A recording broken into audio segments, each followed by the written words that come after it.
नमस्कार, मैं Roshan Singh, naturopath and nice expert. अभी मैं हिम्स हॉस्पिटल चंडीगढ़ में हूँ।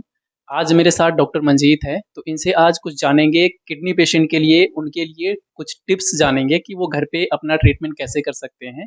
जैसे कि विश्वरूप सर हमेशा बताते हैं कि घर पे हेड डाउन टिल की थेरेपी, हॉट वाटर इमर्शन और डाइट अगर सही से फॉलो करते हैं, तो पेशेंट कैसे ठीक होते हैं और बहुत सारे पेशेंट ठीक हो रहे हैं। तो डॉक्टर मंजीत यहाँ पे हज़ारों पेशेंट्स देखते हैं किडनी के। मैं भी यहीं पे पेशेंट्स देखता हूँ, तो डॉक्टर मंजीत से जानते हैं कि एडिशनल चीज़ें आपको क्या गाइड करते हैं जो घर पे आप जल्दी से जल्दी आप ठीक हो सकें। जी डॉक्टर। नमस्कार, मैं डॉक्टर मंजीत हिम्स हॉस्पिटल से।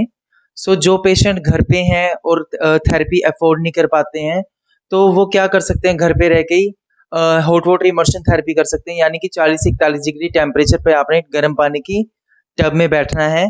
उस दौरान आपने अपनी जो पोजीशन है वो एल शेप में रखनी है, जो अपनी कमर को सीधे रखना है और टांगों को सीधे रख के उसको प्रॉपर हिलाना है।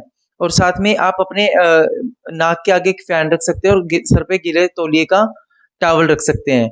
और साथ में आप हेड डाउन टिल थेरेपी को रख सकते हैं। और उसमें क्या है, आपने 2 से 3 ईंटों का आपने इस्तेमाल करना है और घर पे ही वो ईज़िली हो सकती है।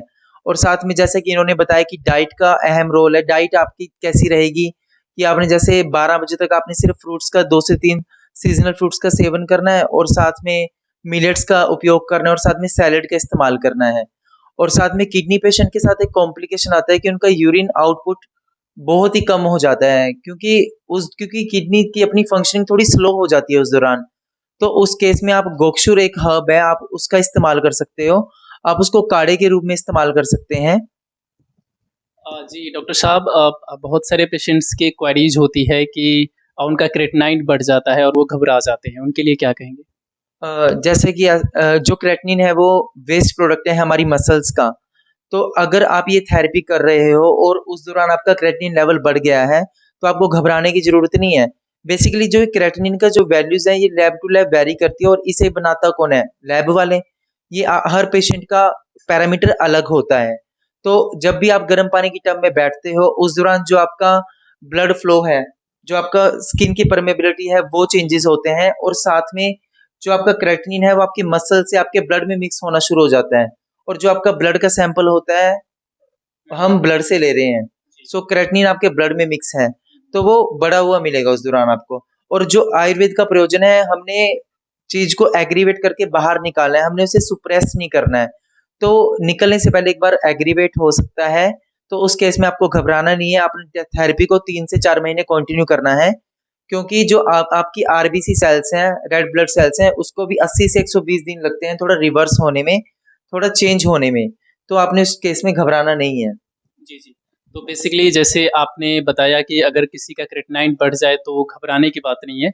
तो उनके उन्हें मतलब किस तरह के सिम्पटम्स दिखे तो वो आस-पास के डॉक्टर से या फिर हमारे से कंसल्ट करें?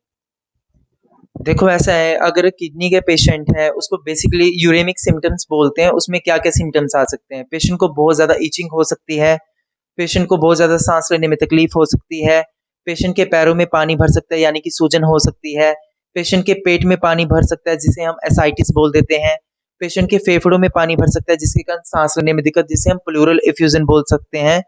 तो ये सब सिम्पटम आते हैं। बाकी जो सिम्पटम्स हैं वो पेशेंट टू पेशेंट वेरी करते हैं। कोई पेशेंट ऐसा होता है जिसे कोई सिम्पटम ही नहीं आता, उस पेशेंट का सिर्फ वजन इंक्रीज होता है। जी, ठीक है, तो patient to patient symptom vary करते हैं। जब ऐसे सिम्पटम है जैसे सांस लेने में दिक्कत है, तो उस दौरान आप प्रोन पोजीशन का इस्तेमाल कर सकते हैं। अगर आपको एसाइटिस नहीं है तो उस केस में अगर पेशेंट अगर अनकॉन्शियस हो गया, जैसे पेशेंट की जो किडनी खराब होने का कारण क्या है, डायबिटिक है और या हाइपरटेंसिव है। जो 90% जो केसेस आए हैं हमारे पास, वो यही है। या जी। तो इसके कारण भी किडनी पे बहुत फर्क पड़ा है। तो अब जो हमने अपना एक ब्यौरा बनाया है, तो उसमें मैक्सिमम केसेस यही हैं। तो अगर आप इन सब लेवल को मेंटेन करके रखें, अपने बीपी को मेंटेन करके रखें, अपने शुगर के लेवल को मेंटेन करके रखें, तो बहुत कुछ आपको हेल्प हो सकती है। जी, जी। तो अभी आपने जाना डॉक्टर मंजीत से कि किडनी अगर आपकी किडनी खराब है तो घर पे आप कैसे रिकवर हो सकते हैं, घर पे कैसे ठीक हो सकते हैं। आपकी अगर कोई क्वेरीज़ है, कुछ पूछना चाहते हैं डॉक्टर मंजीत से तो मैं आपको आप कमेंट बॉक्स में क्वेश्चन छोड़ें। अब मैं अगली वीडियो में डायरेक्ट इनसे ही आपके क्वेश्चन पूछूंगा और आपको आंसर ज़रूर देंगे। तो आप कमेंट बॉक्स में कमेंट ज़रूर छोड़ें। Thank you. तो चंडीगढ़ में जो अभियान शुरू हुआ था, अब गुड़गांव, अमृतसर, दिल्ली, जालंधर, जयपुर, जोधपुर, लुधियाना, पटियाला, संगरूर, कई शहरों में हिम्स शुरू हो चुका है। हिम्स की ब्रांचेस शुरू हो चुकी हैं। अब हमें सिर्फ आपकी मदद चाहिए। भाई राजीव दीक्षित की याद में ये हिम्स शुरू हुआ था। भाई राजीव दीक्षित चाहते थे पूरे विश्व में आयुर्वेद का डंका बचे, आयुर्वेद की वजह से भारत विश्व गुरु बने।